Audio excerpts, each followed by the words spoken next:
So we are on Perek Chaf Daled, 24th chapter, Mishnah 5, that's the last Mishnah.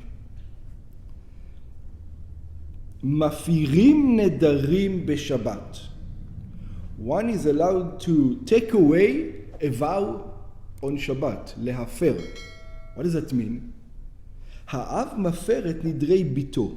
The father takes away the vows of his daughter, annuls it. Im nadra, if, what's the condition that the father is allowed to take away, to annul the vows of his daughter? That's, the condition has to be that if she made the vow, bebeit avia bin urea, in the house of her father in her youth. What does that mean? Hainu, kol zman shelo bagra. In other words, she needs to be a child. An adult, she takes care of her own vows. You can't take away her vows. She made one. We're talking about a specific time period, which is very... Like under bat mitzvah time? I think it's either 11:30, 11 and a half to 12, or 12 to 12 and a half, if she didn't become an adult yet. I'm not quite sure which one. We'll see. And we're talking about any vows, or we're talking about which kind of vows? No, that he may do any vow. That he may do any vow. What kind of vow would a girl take? I'm not going to ever marry. Okay. I'm not going to eat wine. I'm not going to drink wine. I'm not going to eat meat. I'm not going to talk to you anymore. Whatever the vow is, that doesn't matter. Yep.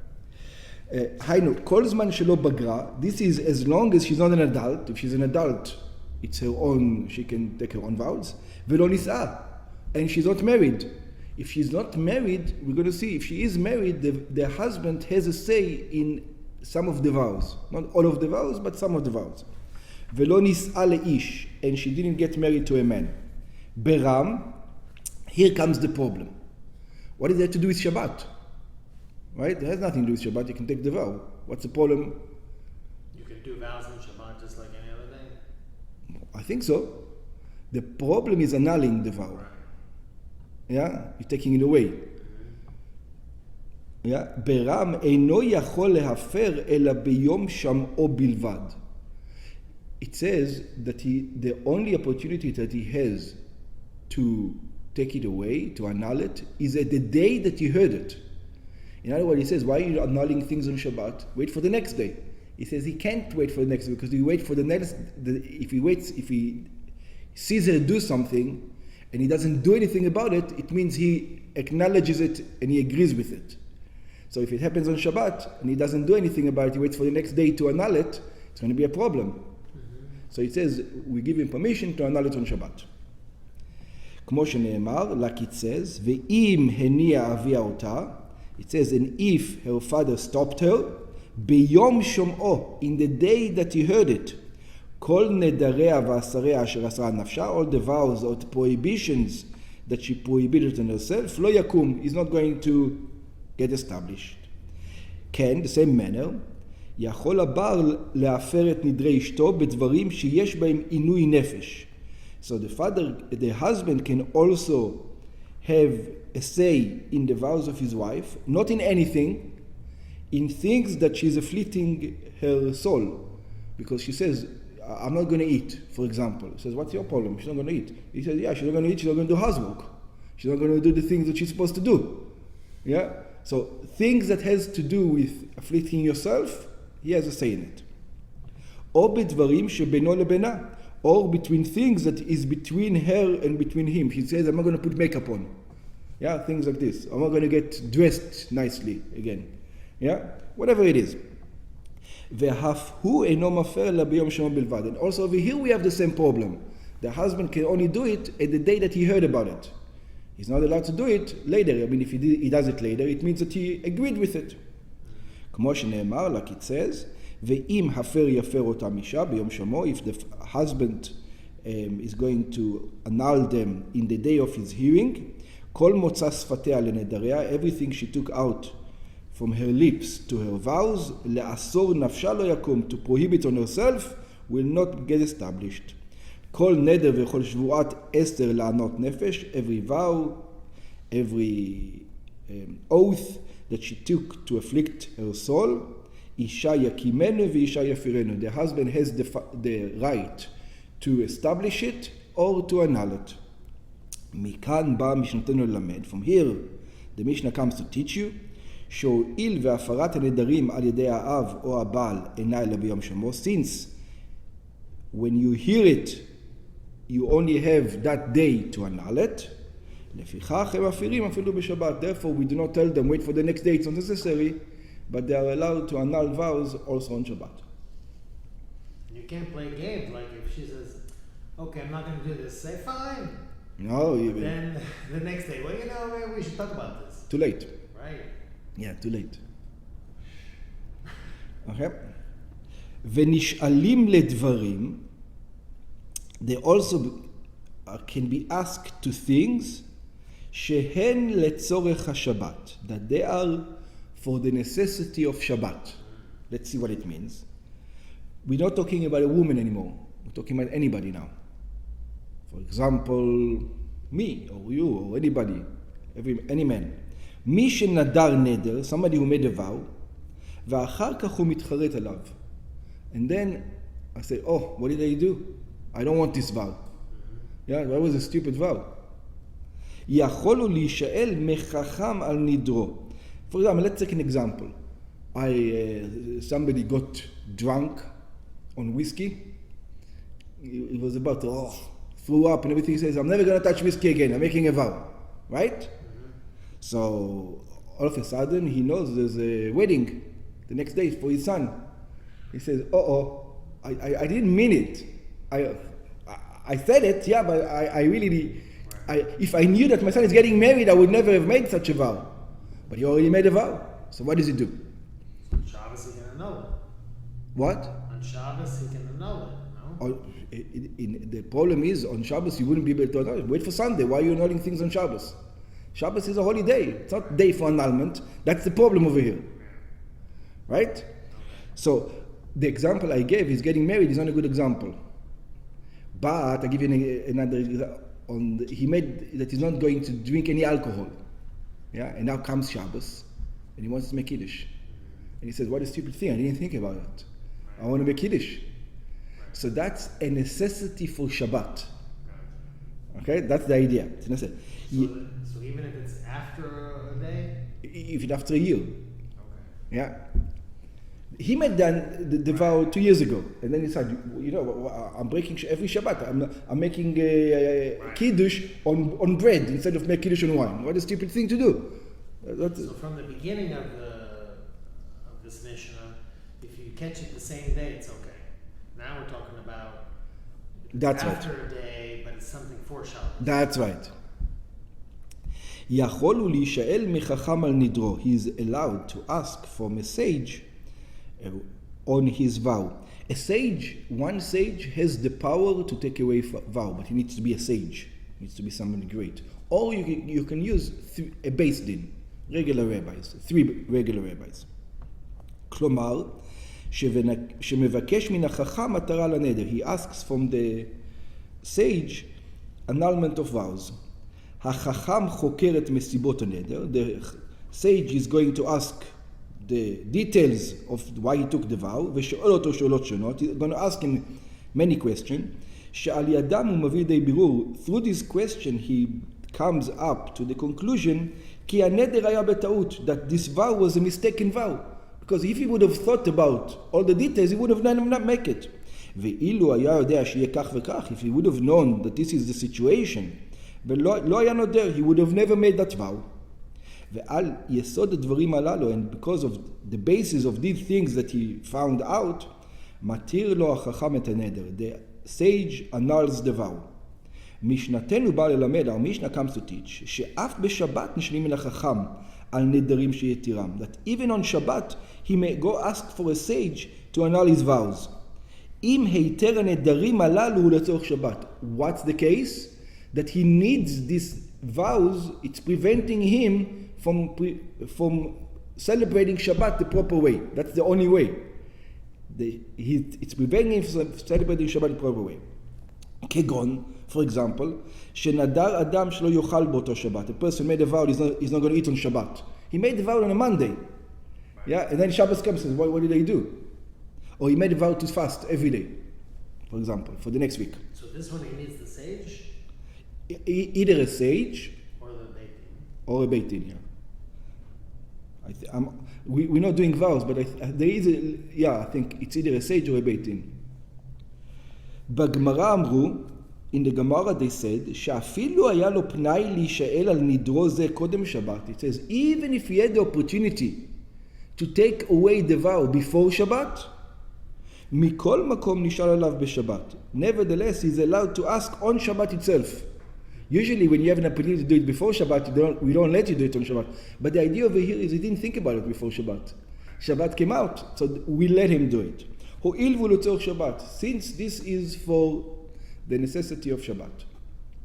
Okay, so we got about, we talked about vows now. Next subject, completely different now. We're changing it completely.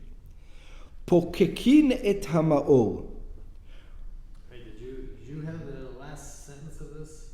During the period of the Mishnah, windows were only plain holes. We didn't do yet. We didn't read that yet. No. Oh, Okay. פוקקין את המאור. Maybe you just put it in the wrong place. Maybe. We are in the old. I'm going to explain exactly what it says over there. In the time of the Mishnah, you didn't have a lot of houses with windows. Right. Windows was something that was expensive. Yeah. Not like today. Even if they made windows, they used to make them not like the windows today. It was tiny little things. It was very expensive. It was very hard to make. Yeah. So they did to have big openings in the walls as windows, but it was just left open. Maybe they put a net for the bugs or something, but it was just pretty much left open. So they used to have shutters, but the shutters weren't the pieces of wood that you just stick in the window. Like, Right. That's what it was. This is what it means, pokekin et hamaor. You stuff the light. Okay. Yeah, that's what it means. Okay. החלונות בימיהם לא היו אלו חורים סתם. The windows in their days were only holes. שדרכם היה חודר האור לבית. Through them was the light coming to the house. ובשעת הצורך, and when it was necessary, כגון מחמת הגשם או השמש, for example, it was raining or too much sun, היו סותמים אותו בלוח עץ. You would put a piece of wood in the opening, או בקר וכדומה, or with a pillow, or anything like it. ובאה המשנה ללמדנו, the Mishnah comes to teach us, שמותר בשבת לסתום את המאור בכל דבר שרגילים לסתמו בו. On Shabbat, you're allowed to stuff the window with anything that you used before. ואין בזה משהו מוסיף לבניין. It says, why would you think you're not to? Because it looks like building. So it says, no, don't worry, it's not building, even though we did discuss this. There's a big difference between vessels that are not connected to the ground and vessels that are connected to the ground, if you remember. And we said that vessels that are not connected to the ground, you're just allowed to take a shelf, put it back and do anything, the door. But it says vessels that are connected to the ground, you're building. It's like putting a door on. You're not allowed to. So it says over here, you're allowed to. We already discussed that you're allowed to before. כמו ששנינו כבר לעיל, like we already mentioned above. So that's one thing you're allowed to do. Another thing, מודדים את המטלית. You're also allowed to measure the piece of cloth. A piece of cloth. It says, what is that talking about? Beshabbat. This is also on Shabbat. You're allowed to measure it. It says, why would you need to measure a piece of cloth on Shabbat? It says, matlit shenag'a b'sheretz. You have a piece of cloth that touched a dead snake or a dead lizard. ואחר כך נגעה בטהרות בשבת. And then this piece of cloth touched something which is pure on Shabbat. Something that you need to eat in purity. So the question is, did this piece of cloth becomes impure and then it made the food impure? And what you need to know? In order to make something impure, that piece of cloth has to have a certain measurement. So if you're not sure it had a certain measurement, you're allowed to measure it to see if you're allowed to eat this food or not allowed to eat this food because you're pure. Okay. מודדים אם יש בה 3 אצבעות על 3 אצבעות. You're allowed to measure if it has 3 fingers on 3 fingers, which is the measurement. לידע אם נטמעו הטהרות אם לאו, to know if the pure stuff became impure or not. שכן מטלית פחותה מ3 עד 3 אצבעות, because a piece of cloth less than 3 on 3 אינה מקבלת טומאה, does not receive impurity, ואינה מטמאה אחרים, and it doesn't make other things impure. ואת המקווה, also you want to go to the mikveh on Shabbat, same thing. וכן מולדים בשבת את המקווה, לידע אם יש בו שיעור של מקווה כשר, you're also allowed to measure the mikveh to know if it has the right measurement. היינו אמה על אמה ברום 3 אמות. It needs to be 1 amma on 1 amma and 3 amma deep. והתירו החכמים מדידות אלה בשבת. The sages say you're allowed to make such measurements on Shabbat. שמדידות של מצווה הן. Why are you allowed to make such measurements? Since we're allowed to measure on Shabbat, we said, first of all, it's working and everything. We said because you're doing it for a commandment. If you're doing something for a commandment, you need to eat on Shabbat. You want to eat, you have pure food, you need to be pure, you need to know what's going on. Also going to the mikveh, you need to go to the mikveh on Shabbat. So because it's a mitzvah, if it's a mitzvah, it says you're allowed to measure. For the necessity of a mitzvah, you will be allowed to measure. Probably not dipping kelim, though, right? Probably yes. If you maybe you need it for Shabbos. You're not allowed to dip a kli on Shabbat because then you're making it on Shabbat. So that's not. But things that you are allowed to do on Shabbat, yes. Okay. Yeah. Okay. ומעשה בימי אביו של רבי צדוק. There was, it's going to discuss a case that was in the times of the father of Rabbi Tzadok, ובימי אבא שאול בן בוטנית, in the days of Abba Shaul, the son of Botnit, שפקקו את המאור בתפיח. That they're telling us the case, not only you're allowed to, I can show you that the sages actually did it. Yeah? בדלי קטן של חרס. In other words, there's a difference. He wants to tell you over here what many times the sage says, are you allowed to? You're allowed to. Am I going to do it? I'm not going to do it. Yeah? I'm not. Yeah, it's kosher, but I'm not going to eat it. One of those things. Yeah, it's 100% kosher. Yeah, okay. In other words, there are things in halacha that one is allowed to do, and not necessarily we do it. We stay away from it. It says over here, it wants to tell you, don't even worry about it. Sages have been doing it. So there's no necessity, not to do it. In other words, if you're not doing it, you're a fool. You're good. Almost being too machmir. Not too machmir. You don't understand the law. It's one of those things. People who don't understand, sometimes they are too machmir. You know, the machmir where they don't need to be. Okay? So, שפקקו את המאור בתפיח. They stuffed the hole of the window with a תפיח. What's a תפיח? דלי קטן של חרס. It is a vase, a bucket of clay. This is a תפיח. וקשרו את המקידה. And they tied the מקידה. This is a fire pot. Okay, a fire pot. And they tied the מקידה, min kli cheres, this is a type of a clay bucket, begemi. They tied it with gemi, bekane gome. It's a reed. They tied it with a reed. לידע אם יש בגיגית, to know if there is in the gigit, in the bucket, a big bucket, פותח טפח עם לאו. If it has an opening of 1 טפח, if not. So it says, what's that talking about? בגמרא מבואר שכך הייתה המעשה. In the Gemara it explains that this was what happened. הלקיתי קטנה הייתה בין שני בתים. There was a small path between 2 houses. וטומאה הייתה שמה. And they had an impurity there. Let's say a dead person was there. In the small path between the 2 houses. שהיה מת מוטל שם, let's say there was a dead person. וגיגית צדוקה מונחה על גבן. And then there was like a big bucket which had a hole, a crack, was on top of them. והמת מוטל בשביל תחת הגיגית. And the dead person was under this bucket. I think we did this before. Did we? I don't think so we did it. ופקקו And in such a case, what did they do? פקקו את המאור בתפיח.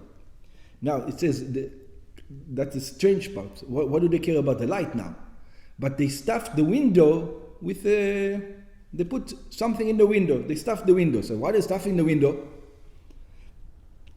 Lifnei mot hamet. This is they did before the person died. He was an old man, he was about to die. Before he died. פקקו בשבת את המאור בתפיח.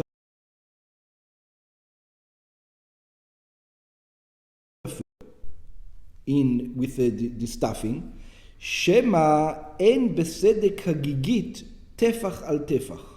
It says, what's the idea? Maybe there is not an opening which is a tefach and tefach. It needs to be a certain opening for the impurity to go out, not to be there. Venimtza hamet mutal ba'ohel, because if he doesn't have this measurement, then the dead person is inside the tent. So what's the problem? שאין לו מקום לצאת דרך מעלה. So now he cannot come out from up. והמאור, so what's the problem? Because it's a small path between the two houses, and it's completely encased. It's either open and it can go up, but they stuffed it, so now it's a closing. It's closed. If it is open, right. If the window is open, and this guy is in between the two houses, and there's a wall from the two houses around, the impurity goes through the window. Mm-hmm. The impurity goes in through the window, and it makes the things in the house impure. Right. That's the idea behind it. Rather than going up through the crack in the ceiling. That's right. And you don't know if that crack is big enough for the impurity not to go into the house. So that's why they stuff the window. They don't want the things in the house to become impure. Okay. We didn't discuss purity and impurity at all yet. Right. We didn't learn anything. לפיכך סתמו בכלי חרס. This is why they put specifically a vessel of clay, because clay has an attribute that it doesn't, almost any other thing transfers impurity. וגבו כנגד השביל.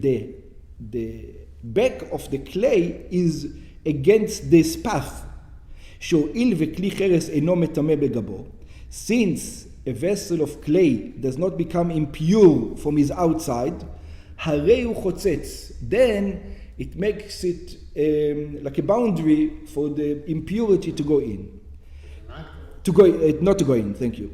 וקשרו אחר כך את המקידה, and then they tied this mekida, this clay vessel. Over here we're talking, I think,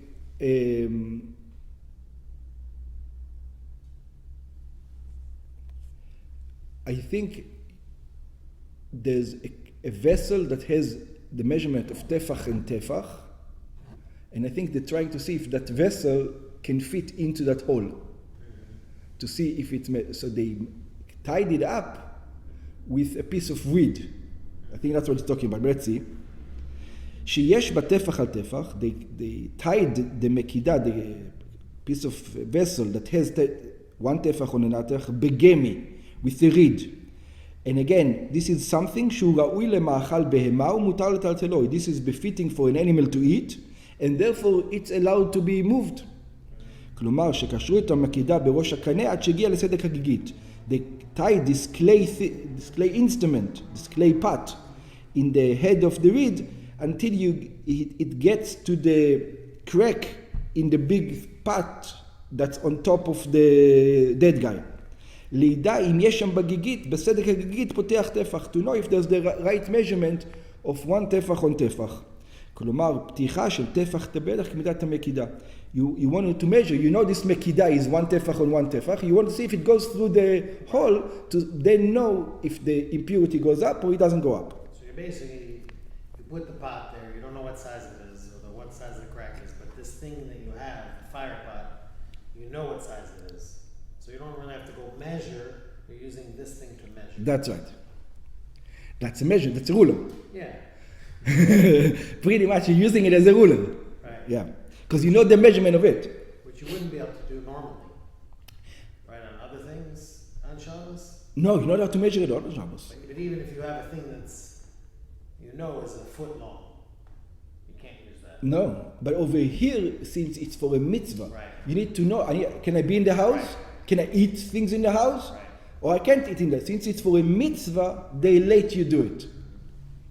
And of course, you stuff the windows first, before Shabbat. Right. Because if the window was not stuffed before Shabbat, it's after the fact. It doesn't matter. No, but then the stuff's going out. Yeah, but you don't know yet. Size. Yeah. Still don't know the size. Yeah. The things in the house are already impure. What are you doing? So after you measured it, it's still impure. No, but if it's open to the roof, it's not impure if the hole's big enough, no? That's right.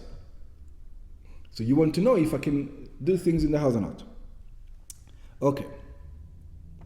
בעלי התוספות מקשים על פירושו של רש"י. Tosfos explain it differently. They don't like this explanation that Rashi just gave us. ונראה להם יותר פירושו של רבנו חננאל, והוא, they look like it's the explanation of the Rabbi Hananel, and what is his explanation? It's a little bit different. שהליקטי היינו תל המתלקט. That this likti, the likti between the two houses that we said before, the path that between the two, this is actually like a small hill. A mound. A heaped up mound, thank you. ואותו הליקטי הייתה בשני עתינים. This mound was between two houses. היינו כמין הקיר החוצץ ביניהם. It's like a small fence between the two houses. ובו היה חלון שהיה סתום בגיגית צדוקה. And in this small mound was a window that was stuffed with a cracked part. ובאותה שבת היה מת מוטל בבית אחד. And in that Shabbat was a dead person in one house. ובבית האחר היו רוצים להיכנס בו כהנים. And in the other house, כהנים wanted to gather in. ולא ידעו בבירור אם יש בפי הגגית פותח טפח. And they didn't know if there's a measurement in this cracked part that was in the window. Yeah? A measurement of one טפח. שאם כן, הרי באה הטומאה על ידו לבית אחר. If there was a טפח, then the impurity comes into the house. ופקקי תחילה את המאור שבגג בתפיח. First of all, they stuffed the window with a תפיח, מפני שהכהנים שרצו להיות על הגג, because some כהנים wanted to go on the roof, שלא יטמאו מן הטומאה שבבית, because they didn't want to become impure in the impurity that's inside the house. If you're on the roof, you're allowed to. You ask, what do you do in the roof? You have to remember, roofs in those times was a living place. People dwelt on the roof. It was hot, cold, whatever it was. It was usually very hot. You know Israel. Half your life you slept outside, you cooked outside, you were outside. That was the air conditioning. Inside the house, it's stuffy. So people lived on roofs. So it says at least we can be in the house, or we can be on the house. Yeah. ואחר כך באו למדוד את הגיגית שבחלון. Then they came to measure the part that was in the window to see if it had the measurement. אבל הואיל והיה החלון באמצע הקיר, but since the window was in the middle of the wall, לא היו יכולים להגיע אל הגיגית. They couldn't get to this window, לא מן הקרקע ולא מן הגג. It was too high from the floor and too low from the ceiling. לפיכך קשרו מקידה שיש בה טפח על טפח ברגמי. Therefore they tied a piece of clay that has one טפח on one טפח with a reed, ושישלוה מן הגג אל כנגד פי הגיגית. And they lowered it down on top of this window to see. לראות אם פי הגיגית יש בו פותח טפח כמידת המגידה. To see if it has the right measurement. ונמצאת הטומאה באה על ידו לבית האחר. And if it does have the right measurement, then the impurity goes into the house.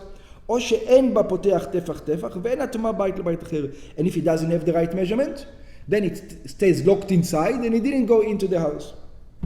Okay. The Rambam explains it in the third way. הרמב"ם to the Mishnah explains in a different way. הרב מברטנורה מבאר לפי רש"י. The Bartenura explains it according to Rashi. The first way we explained it. אבל בדרך שונה קצת, but a little bit different. כמין שביל קטן היה בשני הבתים. It says there was a small path between the two houses שלא היה מקורה. It didn't have a ceiling. אלא שגיגית צדוקה הייתה מונחת על גבו. But there was like a roof covering, like a kiddie pool on top of it. והיו חלונות פתוחים מן הבתים אל השביל, and there were windows under this kiddie pool into the path. והיו חשישים שמא ימות מת בבית אחד. They were worried if there's going to be a dead person in one house, ותהא הטומאה באה דרך החלון על השביל, and the impurity will come into the path, ומן השביל אל הבית האחר דרך החלון הפתוח, and from the path into the next house. So they were afraid that the impurity is going to travel from one house with the dead person under the roof of the kiddie pool, which is on top, into the window of the other one. לפיכך פקקו את החלון הפתוח של הבית האחר בטפיח של חרס וגבו לצד השביל. So therefore they put a clay thing in the window so that if somebody dies in that house, the guy is old, he's about to die, they're afraid. Yeah? So they put a clay thing because the Kohanim are here. I don't need the impurity in my house. Yeah? מהטעם שבאנו לעיל. This is according to the Bartenura. He explains it. Okay. שכן חששו שמא אין בסדק הגיגית פותח טפח. Even though this kiddie pool had an opening, they weren't sure, had a crack, they weren't sure the crack is big enough for the impurity to elevate. ונמצאת הגיגית מעט על השביל. And then it becomes like one big corridor, you can call it, for the impurity to travel. והטומאה באה דרך השביל מבית זה לבית זה, and the impurity comes through this path from one house to another house.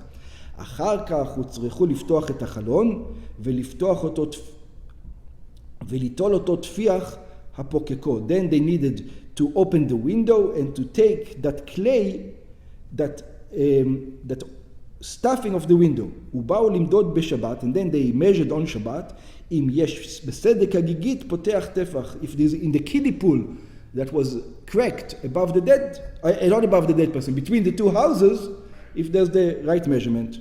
ונמצאת הטומאה יוצאת דרך הסדק למעלה, if the impurity goes through the crack up, ואינו בא לבית, it doesn't come into the house. ונטלו מקידה של חרס, and this is where they took a clay measurement, שהיא טפח על טפח, that is one טפח on another טפח, וקשרו בגמי, and they tied it with a reed, והושיטו על סדק הגית, and they put it to measure the crack in the kiddie pool, למעלה, on top, לראות אם יש בו כמידת המקידה, to see if it has the measurement of one טפח on one טפח, or not.